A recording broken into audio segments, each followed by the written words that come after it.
ఖర్చైనా పర్లేదు, రేపు మాత్రం రచ్చే. హలో ఎవ్రీవన్, మేమైతే నిన్న జరిగిన రేవంత్ లైవ్ మ్యూజిక్ కాన్సర్ట్కి వచ్చేసాము. ఎంట్రన్స్ లోనే పాసెస్ తీసుకొని ఇలా బ్యాండ్స్ అయితే వేసి లోపలికి అలౌ చేశారు. 6కి వెళ్తే 6:30కి అలౌ చేశారు లోపలికి. ఆల్మోస్ట్ హాఫ్ అన్ అవర్ అయితే బయటే వెయిట్ చేశాము. సానుభూతొద్దురా. ఇంకేముంది, లోపలికి పంపించేశారు. ఈవెంట్ ఇంకా సేపట్లో స్టార్ట్ అవుతుంది అనుకున్నాము, కానీ 8 వరకు వెయిట్ చేపించారు లోపల కూడా. ఫొటోస్ వీడియోస్ తీసుకుంటూ కాసేపు అయితే టైం పాస్ చేశాము. కానీ మావాడికి మాత్రం చాలా బోర్ కొట్టింది. మాటలు రావు కాబట్టి సరిపోయింది, వచ్చి ఉంటే ఎన్ని తిట్టేవాడో. మీ కష్టం పగవాడికి కూడా రాకూడదు గురుగారు.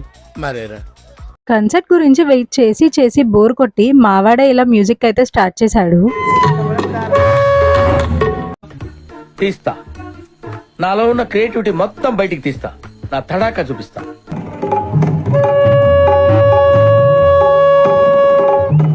నువ్వు వేరయ్యా, నువ్వు వేరయ్యా, నీ రూటే వేరయ్యా. ఎంత బాగా ప్లే చేశాడో కదా. మరి ఇంత పర్ఫామ్ చేశాక అలసిపోకుండా ఉంటాడా? అందుకే ఆకలేస్తుందని పిజ్జా అయితే ఆర్డర్ చేశాము, కానీ అది కూడా లేట్ గానే వచ్చింది. ఏంటి మమ్మీ ఎవడీడు? మేము ఆ ఫుడ్ ని ఎంజాయ్ చేసే లోపు ఈవెంట్ అయితే స్టార్ట్ అయిపోయింది మంచి క్లాసికల్ డాన్స్ తో.